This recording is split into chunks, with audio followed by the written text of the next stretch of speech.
Amen. Isang mapagpalang araw sa ating lahat, mga kapatid.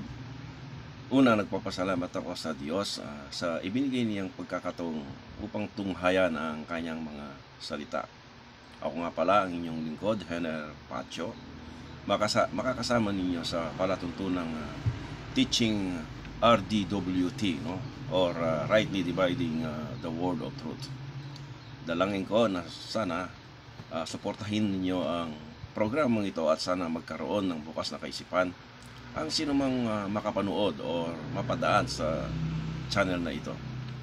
By the way, ang programang ito ay patungkol sa pag-aaral sa salita ng Diyos na may tamang paghati sa katotohanan. Ang inyong lingkod ay mayroong bukas na kaisipan at walang denominational na tinatangkilik sa usaping relihiyon.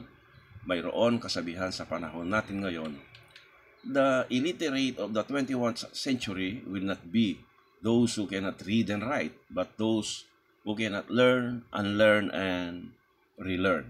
Tunay nga sa ating panahon, ang kakulangan sa karunungan ay hindi sa mga taong marunong bumasa o sumulat, kundi makikita sa mga taong ayaw ng mag-aral, bumitaw sa nakasanayang mga maling pananaw at mag-aral na muli.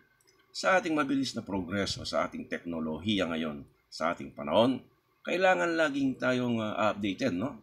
Upang hindi mapag-iwanan, ika nga. Kahit saang sangay ng lipunan, no? Nakakalungkot isipin sa ating panahon ngayon, napakaraming mga guro o leaders ng simbahan sa local church, no? Na hindi bukas ang kanilang kaisipan, no? O bukas ang kanilang isipan na pagdating sa salita ng Diyos. Sa Proverbs chapter 1 verse 5, a wise man will hear and will increase learning, and a man of understanding shall attain unto wise counsels. Ganyan ang isang pantas. Nakikinig upang lalo siyang matuto at makatanggap ng magagaling na payo. Ang panganib ngayon ay hindi na bago at hindi sa malalalim na pagkaunawa sa banal na kasulatan. Ang panganib ngayon ay nandoon sa mga pag-iisip na alam na nila ang lahat ng bagay na patungkol sa salita ng Diyos at walang kakayahang magpatuloy, no? Sa pag-aaral at lumalim ang kanilang pangunawa sa walang hanggang salita ng Diyos. Wala pang nakaabot o nakahanap na sa lahat ng malalalim na bagay mula sa Diyos, no? O mula sa kanyang mga salita. Sabi nga nila, learning is a continuous process, no? Naniniwala ang inyong lingkod na wala pang isa man sa atin na nabubuhay, no, sa mundong ito na narating na nga niya ang dulo sa pag-aaral sa salita ng Diyos o ang banal na kasulatan. Ang inyong lingkod ay nahamon, no, para makapagbahagi sa paraang ibinigay ng Diyos sa pamamagitan ng tamang paghati sa salita ng katotohanan. Bilang introduction sa palatuntunan ito, sa ating mga pag-aaral sa mga sumusunod na araw, ang isang mananampalataya or Bible student ay hindi lamang tayo nakakilala at naligtas, no?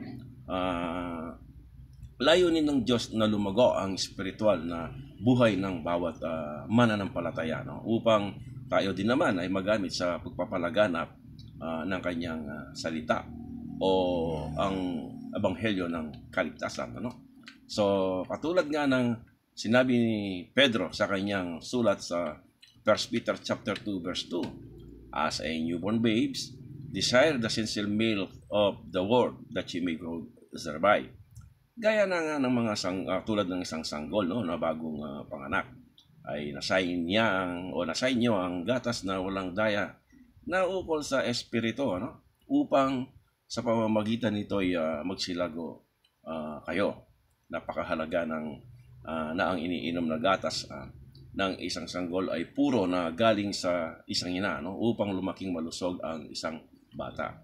Batay sa sinulat ni Apostol Pedro, katulad ng isang sanggol bilang isang mananampalataya, tayo ay marapat na lamang na uminom ng gatas na puro na walang daya mula sa salita ng Diyos. Siyempre, yung mga batang lumaki sa gatas ng kanilang ina ay mas malusog at malakas pagdating sa sakit, ano?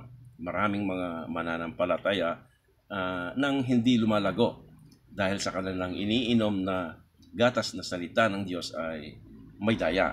Hindi ito nanggagaling sa salita ng Diyos, kundi sa salita ng tao.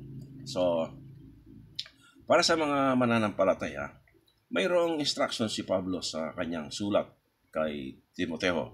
So, ito ang paraan ng ating pag-aaral sa buong panahon sa pagtunghay sa banal na kasulatan. Sa 2 Timothy chapter 2 verse 15 ay mababasa natin ang ganito. Study to show thyself approved unto God, a workman that needeth not to be ashamed, rightly dividing the word of truth. Sa talatang ito, 3 bagay ang sa ating magpapaalala. Una, ano ang dapat gawin ng isang mananampalataya? Pagkatapos na siya ay naligtas at narinig ang ebanghelyo at ito'y nanampalataya, sa 1 Corinthians chapter 15 verse 1 to 4, pagkatapos siya ay naligtas, una, ang utos na dapat gawin, ito ay ang pag-aralan, no? Mag-aral na sa salita ng Diyos, study, no? Mula sa lumang tipan hanggang mula sa lumang tipan, ang pag-aaral at pagbasa sa salita ng Diyos ay binibigyang importansya o diin ng mga lingkod ng Diyos na katulad ni Joshua, no? Sa utos ni Moses sa kanya sa Joshua 1 verse 8. This book of the law shall not depart out of thy mouth, but thou shalt meditate therein day and night, that thou mayest observe to do according to all that is written therein. For then thou shalt make thy way prosperous, and then thou shalt have a good success. So bahagi sa isang matagumpay na buhay sa pangunguna ni Josue sa bansang Israel, ano, ay ang pagpapanatili niya sa kautusan or yung book of the law.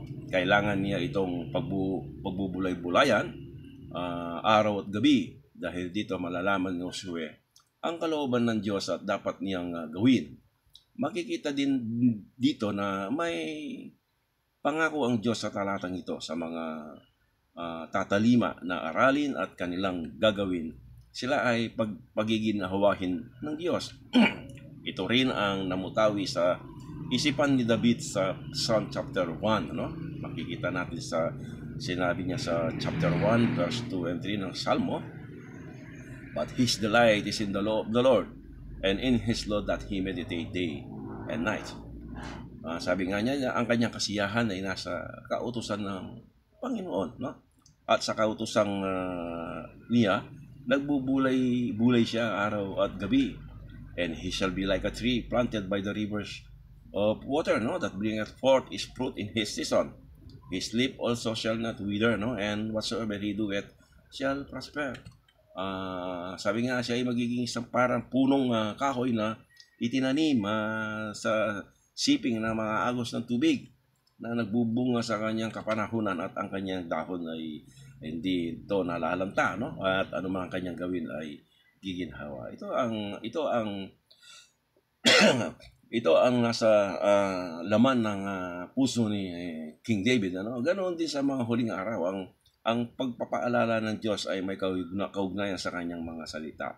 Kung ating babasahin ang Book of Revelations chapter 1 verse 3, sabi nga niya doon, Blessed is he that readeth, and they that hear the words of this prophecy, and keep those things which are written therein, for the time is at hand. So sabi nga niya, mapalad daw yung mga bumabasa. No? This will be happen in future, no? during the ages ages to come, no? So mapalad ang bumabasa at ang nangakikinig ng mga salita ng hula regarding this prophecy, no? At tumutupad ng mga bagay na nangasulat doon sapagkat ang panahon ay malapit na. So sa ating panahon, mayroon tuwirang tagubilin si Apostol Pablo sa kanyang sulat, ano? Ang sabi niya doon ay yung study, mag-aral, ano, sa kanyang salita ng ating Panginoon, ano? Sa ating pag-aaral, kailangan natin ang isang kopya, no, sa salita ng Diyos na kaya nating tanggapin na walang mali. kung ang iyong hawak na kopya sa salita ng Diyos ay hindi lubos, no? Hindi lubos ang iyong paniniwala na 100% galing sa Kanya at 100% na yan ay perpekto, no? Hindi ito makakatulong patatagin ang iyong pananampalataya. So, sa Psalms chapter 12 verse 6 and 7, the words of the Lord are pure words as silver tried in a furnace of earth, purified 7 times. So sabi nga doon, ang salita ng Panginoon ay dalisay na salita, na gaya ng pilak na sinubok sa hurno sa lupa na makapitong dinalisay. Thou shalt keep them, O Lord, thou shalt preserve. See, pansinin niyo yung word na thou shalt preserve them from this generation forever. It is preserved. It is preserved even in this present generation sa ating inahawak na translation. Sabi niya, kung ang ating hawak na kopya sa salita ng Diyos ay hindi natin mapaninindigan na ito ay purong salita ng Diyos, hindi makakatayo ang ating ibinabahagi tungkol dito. Sa KJV 1611 version, ito ang ating basihan sa ating buong pag-aaral mula sa umpisa hanggang sa dulo. Makikita ang 2 Timothy chapter 2 verse 15. Sa translation na ito sa KJV, ang 2 Timothy 2:15, dito lang natin makikita kung paano ang tamang pag-aaral sa salita ng katotohanan ay sa pamamagitan lamang ng tamang paghati sa salita ng katotohanan. It is by rightly dividing the word of truth. So, sa talatang nabanggit sa Psalm chapter 12 verse 6-7, kailangan nating makita na ang salitang preserve ay ginamit upang mapanatili ang 100% na ang ginagamit nating kopya ay nakapreserba maging sa ating panahon. So, napakalaga sa pag-aaral natin ang bahaging yun. So, ang pangalawang tanong ay kung bakit natin ito pag-aaralan. Sabi niya dun sa talata, study to shew thyself approved. To shew thyself approved. A workman that needeth not to be ashamed. To shew thyself approved. So, ang salitang approve ay hindi yung parang tayo ay maging perfecto sa ating mga ginagawa, tayo ay maging kakaiba, we are separated from this world. Hindi ganun ang kanyang ibig sabihin na yung approve. Approve means referring to the doctrine na turo ng banal na kasulatan. Lahat ng mananampalataya ay masasabi natin tayong lahat ay mga Bible student. Ang paglago sa kaalaman patungkol sa salita ng katotohanan ay hindi nakabase kung tayo ay matagal nang nakakilala sa Panginoon. Marahil ang iba sa atin ay mayroon ng 50 years. Pero mo, 50 years, nagbabasa ka ng banal na kasulatan, nang nakakilala sa ating Panginoon, 50 years. Then, marahil, ang iba naman ay nasa 40, nasa 30, o nasa 25, 20, 15, 10, or mas mababa pa sa taon, pero hindi yun depende ang paglago o pagkaalam ng ang knowledge, ang kaalaman sa katotohanan, yung iba naman sa atin ay degree holder sila sa isang Bible school o teolohiya, ang ating edad at inabot sa ating pag-aaral ay hindi basihan upang masukat ang inilago natin sa salita ng Diyos, mahigit sa 40,000 denominational churches o local churches ang established sa buong mundo. Lahat sila ay may kanya-kanyang pananaw or statement of faith batay sa traditional practices na kanilang minana. So, pero ang tanong natin ay kung 100% ay sinasangayunan ba ng Biblia ang mga ito. Maging ako o sino mang nangangaral sa salita ng Diyos ay tiyakin ng nakikinig kung ang kanyang tinuturo ay ayon ba sa banal na kasulatan. Maging si Apostol Pablo ay nagbigay ng babala kay Timoteo. Neither give heed to fables and endless genealogies which minister questions rather than godly edifying which is in faith, so do. So, huwag maging sa mga katha, yung ibig sabihin ng mga katha, yung mga laman lang ng kaisipan, ano, ito yung gawang aral na narrative sa sarili niya, hindi base sa salita ng Diyos, no? Or kwento na namana natin sa ating pinanggalingang grupo at pinagmulan ng pagtatalo sa mga mangangaral. Ang nararapat gawin ng isang nag-aaral sa salita ng Diyos ay ang pag-aaralang mabuti kung ano ang sinasabi ng Biblia, hindi ng tao, no? Kapansin-pansin sa dami ng denominational sa panahon natin ngayon, iisa aklat na binubuksan, pero iba-iba ang pananaw patungkol dito. Ito ang dahilan kung bakit may tagubilin si Pablo kay Timoteo, no? Na pag-aralang mabuti ang salita ng katotohanan upang wala tayong dapat ikahiya, no, sa ating pagtuturo. Tandaan lang na natin na tayong lahat ay limitado ang kaisipan. Kailangan lang na maging malawak ang ating kaisipan o pananaw pagdating sa pag-aaral ng salita ng katotohanan. So, ikatlo, ang ating makikita sa talatang ito ng 2 Timothy chapter 2 verse 15, hindi lamang yung study to show thyself approved, but how to study it, no? Sabi niya, paano natin ito pag-aaralan? Ang sabi ni Apostol Pablo, by rightly dividing the word of truth. Katulad ng nasabi ko nung una, sa lahat ng iba't ibang salin, ang KJV 1611 version lamang ang tanging nagbibigay paraan kung paano natin aaralin ang word of truth, at ito ay sa pamamagitan ng tamang paghati nito. Maraming itinuturo sa mga Bible school kung paano ang mga biblical approach sa pag-aaral sa salita ng Diyos.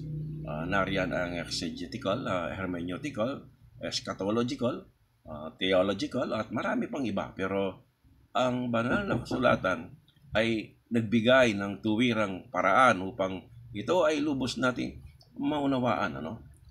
Pinayuhan ni Apostol Pablo si Timoteo sa 2 Timothy chapter 2 verse 15. Study it by rightly dividing the word of truth. Ito lamang ang malinaw na paraan upang maiwasan ng isang Bible student ang pinaghalong aral, ano, mula sa salita ng tao at salita ng Diyos. Ang buong kasulatan ay naisulat para sa lahat ng tao. Take note, 2 Timothy chapter 3 verse 16 and 17. All scripture is given by inspiration of God, and it is profitable for doctrine, for reproof, for correction, for instruction in righteousness, that the man of God may be perfect, thoroughly furnished unto all good works. Upang ang tao nga ng Diyos ay maging sakdal, ano? Tinuro ang lubos sa lahat ng mga gawaing mabuti. Ang banal na kasulatan ay parang jigsaw puzzle, ika nga. Ito ay aking pagkukumpara lamang, ano? Hindi ito kumpleto kung ang isang bahagi nito ay wala. Mahalaga ang bawat letra, tuldok o salita sa banal na kasulatan, ano? Ang buong kasulatan ay naisulat para sa lahat ng tao, pero hindi lahat, tandaan, ay naka-address sa atin. Ang Biblia ay binuo ng 66 na aklat. Sa pagbukas ng Biblia, kailangan nating alamin kung sino ang kausap nito, ang tinutukoy nito. Kailangan nating matukoy kung sino ang kinakausap nito ng may sulat. Kung titignan natin ang biblical timeline, ay mayroon 3 bahagi. Ang panahon, which is ang i-discuss natin sa susunod na pag-aaral, no? Yung time past, but now, and the ages to come. In short, mayroong nakaraan, kasalukuyan, at ang hinaharap. Ang salita ng Diyos ay masasabi nating itong advanced written history dahil nalalaman natin dito ang nagaganap at ang magaganap sa mga darating na panahon. Ang Diyos ay nangusap sa iba't ibang panahon sa tao at iba't ibang kanyang pakikitungo niya sa bawat panahon or dispensation. Sa Hebrew chapter 1 verse 1, God, who at sundry times and in diverse manners spake in time past unto the fathers by the prophets, no? Nagsalita ang Diyos sa unang panahon sa ating mga magulang. Pag sinabi nating mga fathers, ito ay referring to the Jewish people, no? Sa kanilang mga magulang sa iba't ibang panahon at sa iba't ibang paraan sa pamamagitan ng mga propeta. Katulad din ng salitang propeta, ito ay nangusap sa kanyang bayang Israel, no? So hindi sa panahon natin sa panahon natin na the body of Christ, ano? We will discuss it in a separate topic, no? Sa panahon sa Garden of Eden, mayroong tagubilin ang Diyos kina Eve and Adam na naiiba sa atin. Ganon din sa panahon ni Moses. Ibinigay ng Diyos ang mga kautusan para sa kanyang piniling bayang Israel sa pamamagitan niya. Katulad ng instruction ng Diyos sa Garden of Eden, ang mga kautusan na ito ay hindi angkop sa ating panahon. Ngayon, upang ating direktahang gawin. Sa Romans 15:4, for whatsoever things were written aforetime were written for our learning. So, ang mga bagay na naisulat noong una ay nangasulat dahil sa katututo natin. Ang salitang pananampalataya ay kailangan upang kalugdan tayo ng Diyos. Kung paano sinabi niya sa Hebrew 11:6, For without faith, it is impossible to please God. Ang mga unang mananampalataya ay tumalima ayon sa utos ng Diyos sa kanila. Sa ating kapanahunan, kinalulugdan tayo ng Diyos kung tayo ay tatalima sa kanyang mga utos na ibinigay sa atin. Ang mga nangyari sa nakaraan ay hindi maaaring gayahin at gawing panuntunan sa ating panahon, no? So sa mga pangyayari ngayon, tayo ay natututo. Gayon din naman ang mangyayari sa hinaharap ay hindi magaganap sa panahon natin ngayon. Maaari nating aralin ng mga bagay na mangyayari sa hinaharap pero hindi ito pwedeng apply doctrinally sa ating kapanahonan. Ang maling paghati sa salita ng katotohanan ay magdudulot lamang ng mali o magkahalong doktrina sa ating pag-aaral. So, pasamantalang ating puputulin ang pag-aaral ngayon at itutuloy sa susunod na topic na ating tutunghayan patungkol sa God's timeline. Napakahalaga sa isang Bible student na alamin ang buong timeline sa banal na kasulatan na makakatulong sa ating pag-aaral. Muli, ito po ang inyong lingkod, Heller Pacho, at maraming salamat and God bless you all. Sana tangkiligan natin to dahil alam ko na magiging pagpapala sa bawat isa sa atin. To God be the glory.